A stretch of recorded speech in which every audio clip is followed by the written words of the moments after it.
নাজিল করে বিশ্বের প্রত্যেকটা ঈমানদার মুসলমানদেরকে আল্লাহ পাক জানিয়ে দিয়েছেন।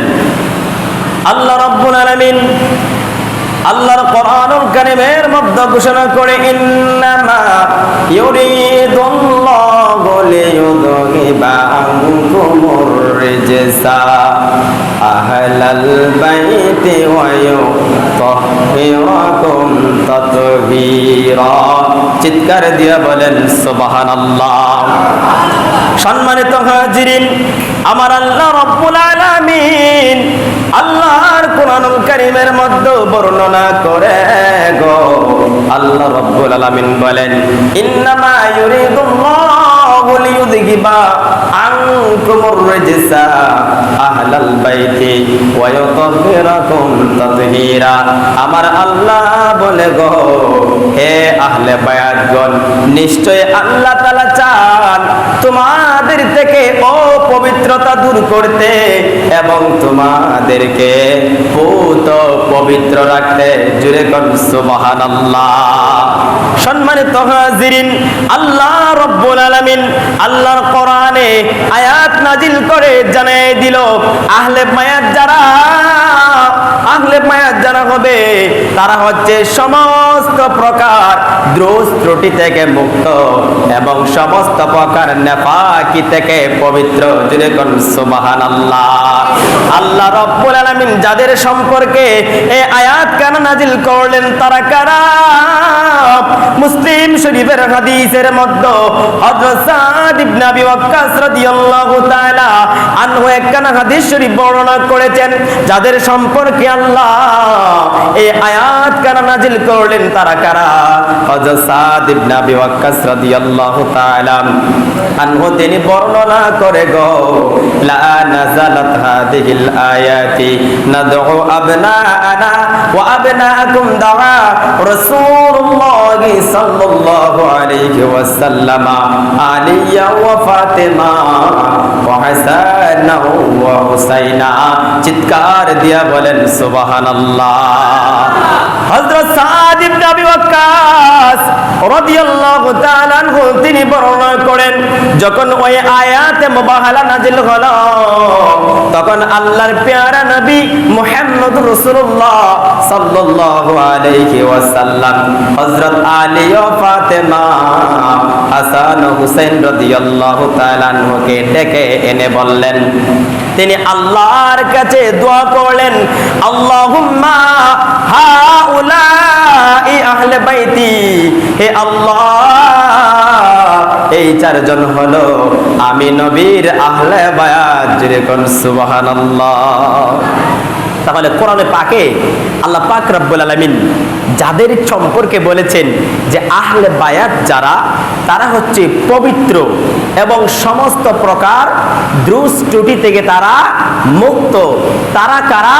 হাদিস শরীফ প্রমাণ করে তারা হচ্ছে আলী ও ফাতেমা হাসান ও হুসাইন। চিৎকার দিয়া বলেন সুবহানাল্লাহ। শুধু তাই নয়, তাদের এতই মর্যাদা রয়েছে হযরতে মা আয়েশা সিদ্দিকা রাদিয়াল্লাহু তাআলা আনহা তিনি বর্ণনা করেন, তিনি বলতেছেন দিনটা ছিল শীতের দিন, শীতের মৌসুম ছিল। আল্লাহর নবী আমি তাকায় দেখি নবীজি হুজরা শরীফ থেকে বের হলেন আর ওই সময় আল্লাহর নবীজির নবী করিম সাল্লাল্লাহু আলাইহি ওয়াসাল্লামের গা মোবারকের মধ্যে কালো রঙের একটা রেশমি চাদর জড়ানো ছিল। আল্লাহর নবী যখন ঘর থেকে বের হলেন মা আয়েশা সিদ্দিকা বলেন আমি তাকাইয়া দেখি আমার নবীজির সামনে জান্নাতি যুবকদের সরদার ইমামে হাসান রাদিয়াল্লাহু তাআলা আনহু আগমন করলেন। যেই মাত্র ইমামে হাসান আল্লাহর নবীর সামনে আসলেন, নবীর কাছে উপস্থিত হইলেন, ওই সময় আল্লাহর নবী ইমামে হাসান রাদিয়াল্লাহু তাআলা আনহুকে ওনার গা মোবারকের মধ্যে যেই চাদর মোবারক ছিল ওই চাদর মোবারকের ভিতরে ইমামে হাসান রাদিয়াল্লাহু তাআলা আনহুকে ঢুকিয়ে নিলেন। কিছুক্ষণ পরে জান্নাতি যুবকদের সরদার ইমামে হুসাইন রাদিয়াল্লাহু তাআলা আনহু তিনি আসলেন। আল্লাহর নবী ইমাম ইমামে হুসাইন রাদিয়াল্লাহু তাআলা আনহুকে চাদরের ভিতরে ঢুকিয়ে নিলেন। কিছুক্ষণ পরে বেলায়েতের সম্রাট মাওলায়ে আলী শেরে খোদা আলী মুর্তজা রাদিয়াল্লাহু তাআলা আনহু আসলেন। সেই আলীকেও আল্লাহর নবী ওনার গা মুবারকের যে চাদর ছিল ওই চাদর মুবারকের ভিতরে ঢুকিয়ে নিলেন। সর্বশেষে খাতুনে জান্নাত মা ফাতেমাতুজ জাহরা, যিনি অসংখ্য গণিত কোটি কোটি জান্নাতি রমণীদের সরদারিনী, জোরে কোন সুবহানাল্লাহ, জান্নাতি রমণীদের সরদারিনী খাতুনে জান্নাত মা ফাতেমাতুজ জাহরা রাদিয়াল্লাহু তাআলা আনহা, তিনি আসলেন। আমার নূরের নবীজি খাতুনে জান্নাত ফাতেমাকেও ওই চাদরের ভিতরে ঢুকিয়ে নিলেন। এই চাদরের ভিতরে যখন এই চারজনকে ঢুকিয়ে নিয়েছেন, ওই সময় আল্লাহর নবীর সামনে নবীর আরেকজন স্ত্রী উপস্থিত ছিল, যার নাম ছিল হযরত উম্মে সালমা রাদিয়াল্লাহু তাআলা আনহা। সেই উম্মে সালমা তিনি আল্লাহর নবীজির কাছে গেলেন, চাদর মোবারকের মধ্যে ধরলেন, চাদর কানা উঠালেন, তিনি চাদরের ভিতরে প্রবেশ করতে চাইলেন।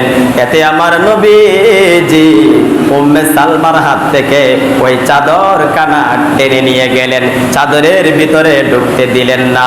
এতে উম্মে সালমা আরজ করে, ইয়া রাসূলুল্লাহ, নবী গো,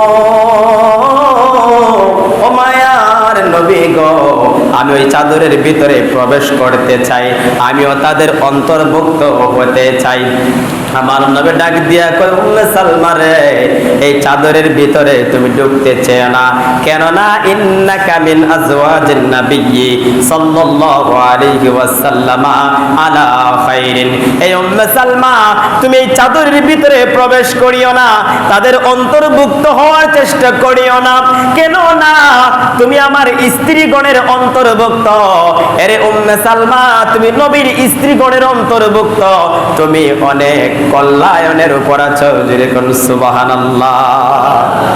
তাহলে এই হাদিসে পাক থেকেও আমরা বুঝতে পারি আহলে বায়াত চারজন, হযরত ইমামে হুসাইন ও হাসান রাদিয়াল্লাহু তাআলা আনহু, শেরে খোদা আলী ও ফাতেমা, এই চারজন হচ্ছে আহলে বায়াত। আর নবী মুহাম্মদ সাল্লাল্লাহু আলাইহি ওয়াসাল্লামকে নিয়ে হয় পাঁচজন, যাদেরকে বলা হয় ফাকে ফানজাতন। চিৎকার দিয়া বলেন সুবহানাল্লাহ। আল্লাহ পাক রব্বুল আলামিন এই আহলে বায়াতের এতই মর্যাদা বৃদ্ধি করে দিয়েছেন। নবী করিম সাল্লাল্লাহু আলাইহি ওয়াসাল্লাম হাদিস শরীফের মধ্যে বলেছেন, হযরত আবু যর গিফারি রাদিয়াল্লাহু তাআলা আনহু থেকে একখানা হাদিস শরীফ বর্ণিত রয়েছে। হযরত আবু যর গিফারি রাদিয়াল্লাহু তাআলা আনহু তিনি আল্লাহর কানায় কাবার পাশে গেলেন। হযরত আবু যর গিফারি থেকে হাদিস কানা বর্ণিত, তিনি আল্লাহর কানায় কাবার পাশে গেলেন, কাবা ঘরের দরজার কাছে গেলেন। দরজার কাছে গিয়ে হযরত আবু যর কানায় কাবার দরজার মধ্যে হাত দিয়ে বলতেছেন, হে পৃথিবীর মানুষেরা, হে লোক সকল, শুনো শুনো, আমি নবী করিম সাল্লাল্লাহু আলাইহি ওয়াসাল্লামের জবান মুবারক থেকে শুনেছি, আল্লাহর নবী নিজ জবান মুবারকে বর্ণনা করেছেন, হে আমার উম্মতেরা, শুনো, তোমাদের মধ্যে আমার আহলে বায়াতের দৃষ্টান্ত হচ্ছে নূহ আলাইহিস সালামের নৌকার মতন। আর জোরে হইতে সুবহানাল্লাহ। দেখেন আল্লাহর নবী সাহাবী আবু যর গিফারি রাদিয়াল্লাহু তাআলা আনহু তিনি বর্ণনা করেন, আল্লাহর কানায় কাবা ঘরের দরজা ধরে বলতেছেন যে আমি নবী করিম সাল্লাল্লাহু আলাইহি ওয়াসাল্লামের নূরানি জবান মোবারক থেকে বলতে শুনেছি যে আল্লাহর নবী বলেছেন, হে পৃথিবীর মানুষেরা, হে আমার উম্মতেরা, তোমাদের মধ্যে আমার আহলে বায়াতের দৃষ্টান্ত হচ্ছে নূহ আলাইহিস সালামের নৌকার মতো। নবী বলেন, যারা ওই নৌকায় আরোহণ করবে তারাই মুক্তি পেয়ে যাবে, আর যারা ওই নৌকা থেকে বিরত থাকবে তারাই পথভ্রষ্ট হয়ে যাবে, তারাই ধ্বংস হয়ে যাবে। চিৎকার দিয়া বলেন নাউযুবিল্লাহ। এখন নবী করিম সাল্লাল্লাহু আলাইহি সাল্লাম ওনার আহলে বায়াতকে কেন নূহ নবীর নৌকার সঙ্গে তুলনা করলেন? ওই নৌকায় যারা আরোহণ করবে তারা মুক্তি পেয়ে যাবে। আপনারা নূহ আলাইহিস সালামের ঘটনা শুনেছেন যে নূহ আলাইহিস সালাম তিনি 950 বছর পর্যন্ত কালেমার দাওয়াত দিয়েছিলেন। মাত্র 80 জন বেটা বেটি পুরুষ মহিলা মাত্র 80 জন ওনার ইসলামের কালেমার দাওয়াত গ্রহণ করেছে।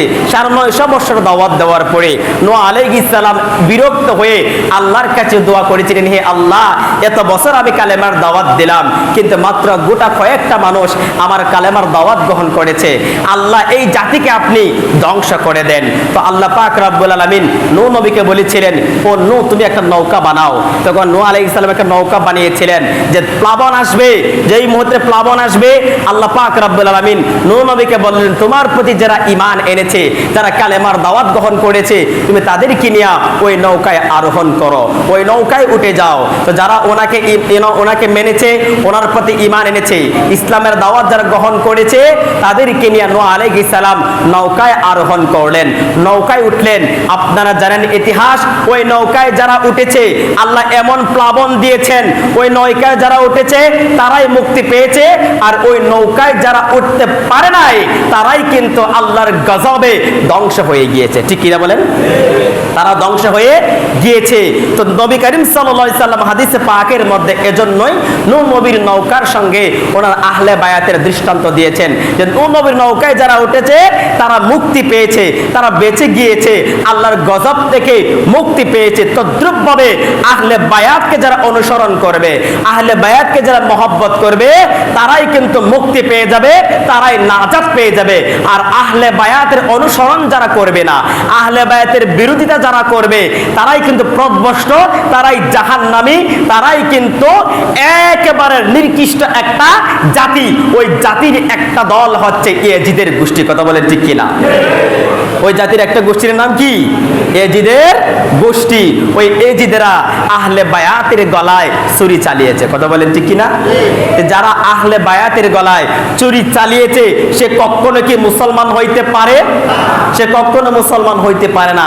কেননা আহলে বায়াত হচ্ছে ঈমানের একটা অংশ। আহলে বায়াত কি বলেন? ঈমানের একটা অংশ। আল্লাহ রাব্বুল আলামিন আল্লাহর কোরআনুল কারীমের মধ্যে আয়াত নাজিল করে জানিয়ে দিলেন, কুল্লা আসআলুকুম আলাইহি আজরান ইল্লাল মাওয়াদ্দাতা ফিল কুরবা। আল্লাহ রাব্বুল আলামিন আল্লাহর নবীর উপর আয়াত নাজিল করে জানিয়ে দিলেন, ও নবী, আপনি আপনার উম্মতদেরকে জানিয়ে দেন, আপনি আপনার সম্প্রদায়কে বলে দেন, পৃথিবীর সমস্ত ঈমানদার মুসলমানদের জন্য মেসেজটা আপনি করে দেন। আমার নবীর উপর আয়াত নাজিল হওয়ার পরে আল্লাহর নবী সাহাবায়ে কেরামের সামনে গিয়ে বললেন, ওনার উম্মতের সামনে গিয়ে বললেন, হে আমার উম্মতেরা শুনো শুনো, কুল্লা আসআলুকুম আলাইহি আজরান ইল্লাল মাওয়াদ্দাতা ফিল কুরবা। আমি আমার ইসলামের দাওয়াতের বিনিময়ে তোমাদের কাছ থেকে কোনো কিছুই চাই না। ও আমার সাহাবীরা, হে আমার উম্মতেরা, বিশ্বের সমস্ত মানুষদেরকে উদ্দেশ্য করে এই আয়াত কানা নাজিল হয়েছে। আল্লাহর নবী বলেন, আমি উহুদের ময়দানে আমার দান্দান মোবারক শহীদ করেছি, এত কষ্ট করে ইসলাম প্রচার করেছি, এর বিনিময়েও আমি তোমাদের কাছ থেকে কোনো চাই না। আমার উম্মতেরা রে, আমি কালেমার দাওয়াত নিয়ে তায়েবের জমিনে গেলাম, তায়েবের ময়দানে যখন গেলাম কালেমার দাওয়াত দিলাম, তায়েবের মানুষেরা আমাকে চিনল না, ছোট ছোট বালকদেরকে আমার পিছে লেলিয়ে দিল। ওই বালকগুলি আমার উপরে এমনই ভাবে পাথরে আঘাত করেছে যে পাথরের আঘাতে আমার সমস্ত শরীরগুলা রক্তে জর্জরিত হয়ে গিয়েছিল। আমি নবী অজ্ঞান হয়ে পড়েছিলাম, এত কষ্ট করেছি ওই তায়েফের জমিনে আল্লাহর নবী ইসলামের দাওয়াত দিতে গিয়া আমার নবীজি ওই এলাকার যুবকদের কত কষ্টের পাথরের আঘাত সহ্য করেছেন। যে নবীজির শরীর মোবারকের মধ্যে জীবনে কোনোদিন একটা মশা মাছি বসে নাই। আল্লাহ পাক রব্বুল আলামিন পৃথিবীর সমস্ত কীট পতঙ্গকে নবীজির শরীর মোবারকে স্পর্শ করা হারাম করে দিয়েছিলেন। একটা মশা বসতে পারে নাই, একটা মাছিও নবীজির শরীর মোবারকে কোনোদিন বসার মতন সুযোগ হয় নাই, বসতে পারে নাই, কিন্তু নবীজির শরীর মোবারকের মধ্যে ওই পাথরের এমনই দাগ পড়ে গিয়েছিল। হযরতে মা আয়েশা সিদ্দিকা রাদিয়াল্লাহু তাআলা আনহা তিনি বর্ণনা করেন, তিনি বলতেছেন, একদিন আমি আল্লাহর নবীজির হুজরা শরীফের মধ্যে গেলাম। নবীজি গোসল করে যখন হুজরায় প্রবেশ করলেন, আমি নবীজির হুজরার মধ্যে প্রবেশ করলাম। নবীজির শরীর মোবারকের মধ্যে তৈল মালিশ করার জন্য যখন তৈলের বোতলটা নিয়ে আমি নবীজির কাছে গেলাম, নবীজির পিছনে বসলাম। যখন নবীজির শরীর মোবারক থেকে কাপড় মোবারক কানা উঠালাম, আমি পিঠের দিকে তাকায় দেখি রে পৃথিবীর মানুষেরা, শুনো শোনো, আল্লাহর নবীজির শরীর মোবারকের মধ্যে পিঠ মোবারকের মধ্যে কিসের যেন ছোট ছোট কালো কালো দাগগুলি দেখা যায়। আমি এই কালো কালো দাগগুলি দেখি নিজেকে কন্ট্রোল করতে পারলাম না। আল্লাহর নবীকে জিজ্ঞাসা করলাম, ইয়া রাসূলুল্লাহ, ইয়া হাবিবাল্লাহ, নবী গো, আপনার জীবনে কোনোদিন আপনার শরীরে একটা মশা মাছিও বসে নাই? আমার হায়াতে ইয়া রাসূলুল্লাহ আমি দেখি নাই যে আপনার কোনোদিন বসন্ত হয়েছে। এই দাগগুলি কিসের গো নবীজি? আমি জানতে চাই, আপনার শরীরে তো কোনোদিন বসন্ত হয় নাই। বসন্ত হইলে বুঝতাম এগুলি বসন্তের দাগ। ইয়া রাসূলুল্লাহ, বসন্তের দাগের মতো ছোট ছোট কালো কালো দাগগুলি আপনার পিঠ মোবারকের মধ্যে দেখে যায়। এই দাগগুলি কিসের গো নবীজি? আমার নবী যখন আয়েশা রাদিয়াল্লাহু তাআলা আনহার জবান থেকে কথাটা শুনলেন, নবীজি চোখের পানি ছেড়ে দিয়ে কাঁদতে লাগলেন। মা আয়েশা সিদ্দিকা বলে, ইয়া রাসূলুল্লাহ, ইয়া হাবিবাল্লাহ, নবী গো, আমি আপনাকে জিজ্ঞাসা করেছি এই দাগগুলো কিসের, কিন্তু আপনি চোখের পানি ছেড়ে ছেড়ে কাঁদতে লাগলেন। আল্লাহর নবী ডাক দিয়ে বলে, আয়েশা, আয়েশা রে, এই দাগগুলির কথা তুমি আমাকে স্মরণ করিয়ে দিও না। এই দাগগুলি হচ্ছে রে ওই তায়েফের ময়দানে যেদিন আমি নবীজি কালেমার দাওয়াত নিয়ে গিয়েছিলাম, ওই তায়েফের মানুষেরা আমি নবীকে চিনতে পারে নাই, এমনই ভাবে পাথরের আঘাত করেছে। ওই পাথরের আঘাতে আমার সমস্ত শরীরগুলা রক্তে জর্জরিত হয়ে গিয়েছিল। আমি জমিনে অজ্ঞান হয়ে পড়ে যাই। আমার আবার যখন জ্ঞানটা ফিরে আসে, আয়েশা, ওই তায়েফের যুবকের আমাকে আবার পাথরের আঘাত মারতে আরম্ভ করে দিল। আমি মানুষগুলিকে ডাক দিয়ে বললাম, এ তায়েফের যুবকেরা, শুনো শুনো রে, আমি এমন একজন নবী রে, আমার মা নাই, আমার বাবাও এই দুনিয়ায় নাই, আমি এতিম নবী, তোমাদের কাছে কালেমার দাওয়াত নিয়ে এসেছি, কিন্তু তারা আমাকে চিনতে পারে নাই, আমাকে বুঝতে পারে নাই। এমনই ভাবে পাথরের আঘাত করেছে যে আঘাতের কারণে আমি নবীজি তায়েফের জমিনে তিনবার অজ্ঞান হয়ে পড়েছিলাম। ওই পিঠে যে দাগগুলি দেখতেছে রে আয়েশা, এই দাগগুলি হচ্ছে তায়েফের জমিনের যুবকদের পাথরের আঘাত। মা আয়েশা সিদ্দিকা বলেন, ইয়া রাসূলুল্লাহ, ইয়া হাবিবাল্লাহ, আপনি যদি আল্লাহর দরবারে দোয়া করুন, আল্লাহ আপনার দোয়া কবুল করে নেবে। নবী গো, এত সুন্দর শরীর মোবারকের মধ্যে এই দাগগুলা কেমন কেমন জানি লাগতেছে। ইয়া রাসূলুল্লাহ, আপনি আল্লাহর কাছে দোয়া করুন, আল্লাহ পাক রব্বুল আলামিন যেন এই দাগগুলি আপনার শরীর থেকে মুছিয়ে দেন। আমার নবী ডাক দিয়ে বলে, আয়েশা রে, এই দাগগুলি আমি নবী মুছবো না, এই কথা তোমার জিন্দেগিতে আর কোনোদিন বলিও না। কেননা কাল হাসরের ময়দান যেদিন কায়েম হয়ে যাবে, ওই হাসরের দিনের আয়েশা, আমার লক্ষ লক্ষ কোটি কোটি গুনাহগার উম্মত আল্লাহর জাহান্নামের আগুনে জ্বলবে। তারা দুনিয়ায় থেকে আমি নবীকে কোনোদিন দেখি নাই, কিন্তু আমি নবীকে না দেখার পরেও তাদের অন্তরের মধ্যে আমি নবীর মহব্বত ছিল, আমার অনুসরণ ছিল, আমার কথাগুলি মেনেছে, কিন্তু গুনাহের কারণে তারা জাহান্নামের আগুনে জ্বলতেছে। এরে আয়েশা, কাল কঠিন হাসরের দিনে আমার শরীরের ওই এক একটা দাগের বিনিময়ে আমার লক্ষ লক্ষ কোটি কোটি উম্মতদেরকে আল্লাহ জাহান্নাম থেকে মুক্ত করে জান্নাতে নিয়ে যাব। নবী মুহাম্মদ সাল্লাল্লাহু আলাইহি ওয়াসাল্লাম সাহাবায়ে কেরামদেরকে, বিশ্বের সমস্ত মানুষদেরকে জানাই দিল, কুল্লা আসআলুকুম আলাইহি আজরান ইল্লাল মাওয়াদ্দাতা ফিল কুরবা। আল্লাহর নবী বলেন, হে আমার উম্মতেরা, আমি আমার ইসলামের দাওয়াতের বিনিময়ে এত কষ্ট করে কালেমার দাওয়াত দিয়েছি, ইসলামের দাওয়াত দিয়েছি, এত কষ্টের বিনিময়ে তোমাদের কাছ থেকে কোনো কিছুই চাই না, শুধুমাত্র চাই, কেবলমাত্র চাই আমার নিকটতম আত্মীয়দের প্রতি তোমাদের ভালোবাসা। জুড়ে জুড়ে কোন সুবহানাল্লাহ।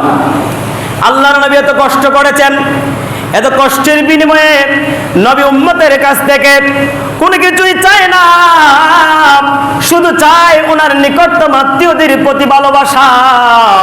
ওই সময় ইবনে আব্বাস রাদিয়াল্লাহু তাআলা আনহু আল্লাহর নবীর খেদমতে আরজ করলো। তাফসীরে দুররে মানসুরের মধ্যে এসেছে, ইবনে আব্বাস রাদিয়াল্লাহু তাআলা আনহু প্রশ্ন করলো, ইয়া রাসূলুল্লাহ মান করাবতুকা হাউলা ইল্লাযিনা ওয়াজাবাত আলাইনা মুওয়াদ্দাতাহুম। চিৎকার দিয়া বলেন সুবহানাল্লাহ। হযরত ইবনে আব্বাস রাদিয়াল্লাহু তাআলা আনহু জিজ্ঞেস করে, ইয়া রাসূলুল্লাহ, নবী গো, ও মায়ার নবীজি, আমি জানতে চাই আপনার নিকটতম আত্মীয় কারা, যাদেরকে ভালোবাসা আল্লাহ তাআলা আমাদের উপর ফরজ করে দিয়েছে। আর কিছু বলবেন সুবহানাল্লাহ। যে নবী যে বলেছেন আমি চাই ইসলামের দাওয়াতের বিনিময়ে তোমাদের কাছ থেকে কোনো কিছুই চাই না, শুধুমাত্র চাই আমার নিকটতম আত্মীয়দের প্রতি তোমাদের ভালোবাসা। এখন নিকটতম আত্মীয় খারাপ, তাফসীরের কিতাব এসেছে ওয়াজাবাত লাহুম, ওই নিকটতম আত্মীয়দেরকে ভালোবাসা উম্মতের উপর আল্লাহ ওয়াজিব করে দিয়েছেন, ফরজ করে দিয়েছেন। ইবনে আব্বাস জিজ্ঞাসা করলো, তখন আমার নবী ইবনে আব্বাসের জবাবে উত্তর দিলেন, ও সাহাবী শুনো শুনো, তারা হলো ক্বালা আলিয়ুন ওয়া ফাতিমা ওয়া ওয়ালাদাহুমা। ইবনে আব্বাস রে, আমার নিকটতম আত্মীয় হলো তারা আলী ও ফাতেমা, হাসান ও হুসাইন। চিৎকার দিয়া বলেন সুবহানাল্লাহ। এই কোরআনুল কারীমের মধ্যে আল্লাহ পাক জানায় দিলেন নবীকে যে আপনি আপনার উম্মতদেরকে বলে দিন, আমার নবী বলে দিলেন আমি চাই আমার নিকটতম আত্মীয়দের প্রতি তোমাদেরই ভালোবাসা। ইবনে আব্বাস যখন জিজ্ঞাসা করেছে তারা কারা, আমার নবী জবাব দিলেন তারা হচ্ছে আলী ও ফাতেমা, হাসান ও হুসাইন রাদিয়াল্লাহু তাআলা আনহু। তো তাদেরকে মহব্বত করতে হবে, তাদেরকে ভালোবাসতে হবে, তাদের অনুসরণ করতে হবে। কেননা নবী করিম সাল্লাল্লাহু আলাইহি ওয়াসাল্লাম হাদিসে পাকের মধ্যে বলেছেন, আল্লাহ পাক রব্বুল আলামিন কোরআনে পাকে একটা আয়াত নাজিল করে জানিয়ে দিয়েছেন। আসুন আগে কোরআনটা জেনে নেই। আল্লাহ পাক কোরআনে পাকের মধ্যে বলেছেন, কুল ইন কুনতুম তুহিব্বুনাল্লাহা ফাত্তাবিউনি ইউহিব্বুকুমুল্লাহ। আল্লাহ পাক বলে দিলেন, হে নবী আপনি বলে দিন, তারা যদি আমি আল্লাহকে পেতে চায়, আমি আল্লাহর ভালোবাসা পেতে চায়, তাহলে তারা যেন আপনি নবীর ইত্তেবা করে, আপনি নবীর অনুসরণ করে। নবী গো, আপনি নবীর ইত্তেবা যারা করবে, আপনি নবীর অনুসরণ যারা করবে, আমি আল্লাহর ইত্তেবা হয়ে যাবে, আমি আল্লাহ তাদেরকে ভালোবাসবো, আমি আল্লাহ তাদেরকে মহব্বত করব। শুধু তাই নয়, ওয়া ইয়াগফির লাকুম যুনুবাকুম ওয়াল্লাহু গাফুরুর রাহিম। আমি আল্লাহ যাদেরকে মহব্বত করব, আমি আল্লাহ যাদেরকে ভালোবাসবো, আমি আল্লাহ তাদের ছোট বড় সমস্ত গুনাহগুলি মাফ করে দিব। জুড়ে কেন সুবহানাল্লাহ। এই আয়াতে কারিমার মধ্যে আল্লাহকে পেতে হলে নবী অনুসরণ করতে হবে, নবীর ইত্তেবা করতে হবে। নবীর মাধ্যমে আল্লাহকে পাওয়া যাবে, নবীর মহব্বতের মাধ্যমে আল্লাহর মহব্বত আদায় হয়ে যাবে। আর আমার নবীজি হাদিসে পাকের মধ্যে বলেছেন, ও পৃথিবীর মানুষেরা শুনো শোনো, যারা আমার হাসান ও হুসাইনকে মহব্বত করবে, ওই হাসান হুসাইনকে মহব্বতের মাধ্যমে আমি নবীজির মহব্বত আদায় হয়ে যাবে। ইমাম হাসান হুসাইনকে যারা মহব্বত করবে, সেজন্য আমি নবীকে মহব্বত করলো।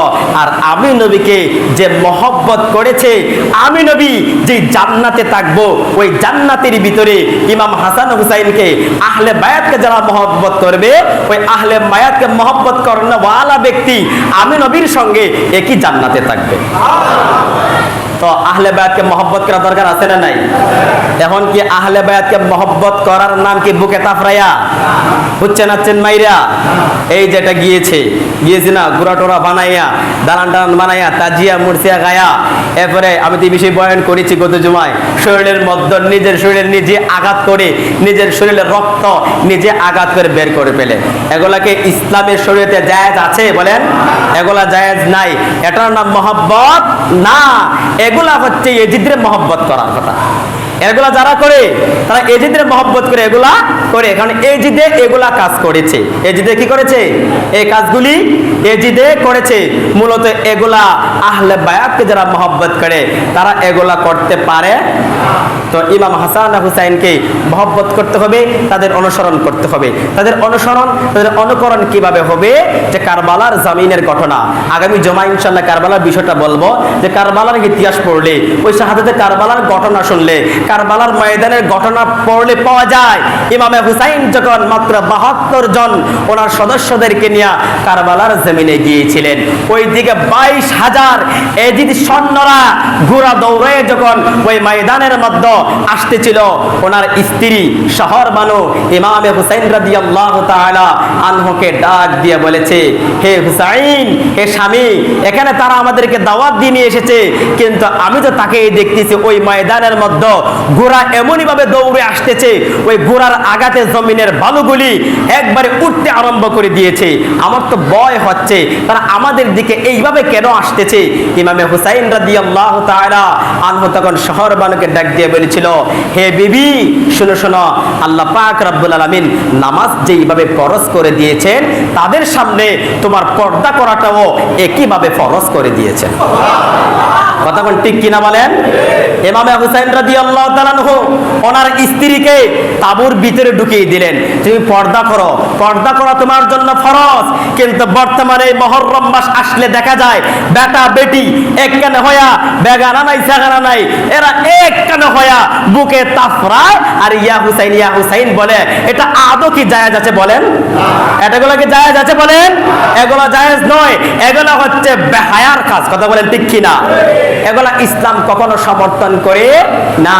ইমামে হুসাইন রাদিয়াল্লাহু তাআলা আনহু তিনি শহীদ হয়ে যাবেন, কিন্তু নামাজ বলেন, নামাজ কি বলে গিয়েছেন? নামাজ বলেন নাই। এই যে 10 মুহররম গিয়েছে বুধবারে, আপনারা হয়তো এগুলা দেখেন নাই, মানে এখন তো কয়েকদিন ধরে নেট বন্ধ, নেটওয়ার্ক বন্ধ, মসজিদে আজান হয়ে যায় কিন্তু মুখামবাড়িতে তাদের লাফানি শেষ হয় না। মসজিদে আজান হয়ে যায় কিন্তু তাদের লাফানি শেষ হয় না। আসর আজান হয়ে যাচ্ছে, এরপর লাফায়। তাজিয়া নিয়ে, এই ঘোড়া নিয়ে রাস্তায় বের হয়ে গিয়েছে। হিন্দুরা একটা পূজা করে, হিন্দুরা কিন্তু একটা পূজা করে, আপনারা জানেন কিনা? আসলে এই পূজাটার নাম আমার ইয়াদ নেই। দেখবেন এরা রথ টানে, রথের একটা পূজা আছে, আপনারা জানেননি? দেখবেন রথের একটা পূজা আছে, রথ বড় একটা কি ফালাইয়া এরা রাস্তা দিয়ে টানে, আর ও হলতা এটার দৌড়ে আর কি যে চোখের পানি ফালাইয়া খান্দে, মা গো, মার নামলে খান্দে যে এইটা 2000 থাকবো, এরা নাকি মনের আশা পূর্ণ হইব। তো হিন্দুদের পূজা আর ওই আমাদের মুসলমান নামদারি ওই এজিদের ওই কার্যকলাপের মধ্যে কোনো তফাৎ আছে বলেন? হিন্দুরা যেভাবে রথ রাস্তা দিয়ে টানে আর সমস্ত হিন্দু গোষ্ঠী দেখবেন এটার পিছনে পিছনে ছুটে, তদ্রুপভাবে আমাদের দেশেও ওই মুসলমানরা না বুঝা এই তাজিয়া মরিচা কইরা রাস্তার মধ্যে বাইরিয়া ইয়া হুসেন আর ইয়া হাসান বলে খান্দে, আর নিজের শরীরে তাফরায় আর বুকের মধ্যে তাফরায়। আছে না বলেন? এগুলা কিন্তু ইসলাম সমর্থন করে না। তো আল্লাহ পাক রব্বুল আলামিন যেন আমরা যতটুকু শুনতে পেরেছি এর উপর আমাদের সকলকে সঠিক বুঝার ও আমল করার তৌফিক দান করেন। সকলে বলেন আল্লাহুম্মা আমিন।